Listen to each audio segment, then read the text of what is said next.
Hello and welcome back to Seconds Out. My name is Ayman Khan here with one of the main men at Matchroom Boxing, Frank Smith. Frank, sir, how you doing? All good, thanks, mate. All good. Grab me in the car, nice and quick. I'm not driving. No, not driving indeed. Look, successful enough night at the office for Matchroom Boxing, DAZN and AJ last weekend. Yeah, it was good. Look, it was a good night. He delivered exactly what we needed him to deliver. That big stoppage performance. People will always want things quicker, but at the same time, he went in there. I thought it was a strong performance. He looked good, and then a big finish. And bringing back the old AJ with a finish like that, a one-punch knockout. I think people could argue as well one of the best stoppages of his career. It was great to see a great atmosphere in there as well, and a good night. Have the Wilder talks progressed at all? We know that the Saudis were in the UK to talk about that. Yeah, look, I mean, the discussions are ongoing. They have been for a while, obviously. We're fully focused on getting that fight done. There's conversations going on this week as well, and we need to move very quickly as well. We've had great relationships and delivered some huge events in Saudi over the past few years with Skill Challenge. Everyone wants the fight. Skill Challenge want the fight. We want the fight, as does Deontay Wilder. So I'm very confident that we'll get the fight over the line. I think the next couple of weeks are pivotal, and we need to make some real headway in the next couple of weeks. But I'm sure it can get done, and we're all very confident it gets done. For probably more likely, I'd say January next year. Yeah, so you're living up to my next question. I read Shelley Finkel's comment to Sky Sports, and he kind of said, look, we're gearing towards the early start of next year. Does that mean that this year is off the table for that fight? And will Joshua still fight towards the end of this year? I think it's unlikely this year that fight happening. I think as well, at the same time, it's unlikely that the guy, that AJ would fight this side of the year. If he's fighting in January time. It makes it very difficult. We're in mid-August now. He's going to take some time out, and by the time he goes back into training camp, January actually fits quite well.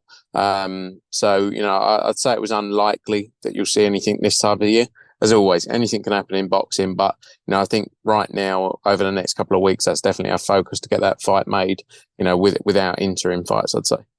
I read Johnny Nelson and Frank Warren's interviews with ourselves, and they both kind of stated their lack of confidence in this fight happening next at all. Why do you think there is that feeling from those two sides? I don't know. They're not, they're obviously not involved in it, so I'm not sure where they get that view from. We've spoken about it for a long time. It's as I say, everyone's got the intention of making this fight, and it's just a case of getting everything together, all the paperwork together. Sometimes with these massive fights, it does take time. But, like I say, I'm very confident that that's the next fight, and I'm confident that we'll make it happen. But, yeah, I'm not sure why they say that. Moving on, Benchline spoke to my colleague, Danny Flexen, yesterday, and he kind of stressed his willingness to have this disruption or this back and forth between yourself and Boxxer to end, and said he didn't want any more disruptions for his fights. Have Matchroom got involved in some form in disrupting his fights, as Ben says it is?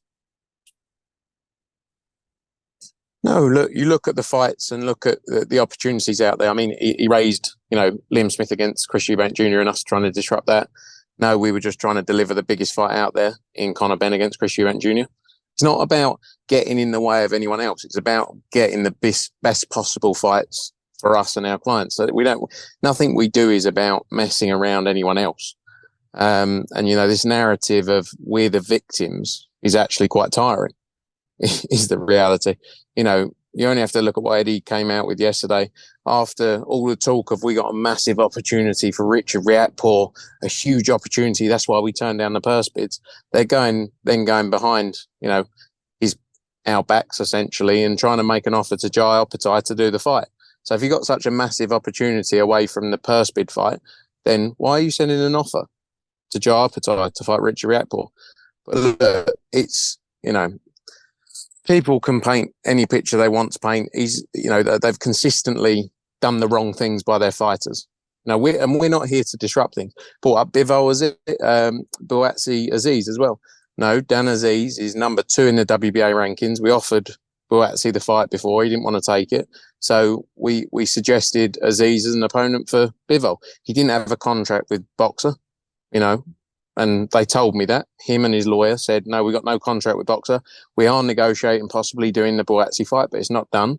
We'd like to explore other options with us as well as just the Bivol fight. They wanted to discuss other fights outside of just Bivol. I said, look, right now, I think that's the only realistic fight we've got. And I said, I'm not going to mess you around. You know, we will try and make the Bivol fight. If we can't do it, good luck in I know you're going to take the Buatsi fight and good luck in it. So again, it's not about messing people around. It's about just trying to deliver good fights. You know, and look, we're all working in a talent pool. You know, we all want to work with people. They've, you know, nearly every fighter they've signed has come from Matchroom. So you could say, on the other hand, well, they're trying to disrupt Matchroom. No, look, that's the business we're in. You know, so just get on with it, grow up, and good luck. Because if these are the games you want to play, we're not here to play games. We're here about doing the best for our fighters and delivering the best opportunities. These people are out of their depth. They've shown it time and time again and will continue to show that. But good luck to them. My interest is not to be the middleman at all, but I think this might be a good point to progress boxing in general, at least in Britain. Shalom said he's willing to sit down and talk with you guys to smooth out any issues. Is that needed? Is the offer accepted? There's no issues. It's just a case of if things make sense, we'll do it. If they don't, we won't. You know, you won't see us, but they're the ones pulling fighters out of purse bids left, right, and centre because it doesn't make any sense for them. Not us. You know, like we do the best by our fighters. We're not here to appease Boxxer or Ben Shalom. We're here to do the best by our fighters. If that means a fighter fighting on a Boxxer show and our fighter makes a load of money, happy days. Well done. They'll deserve to make a fortune.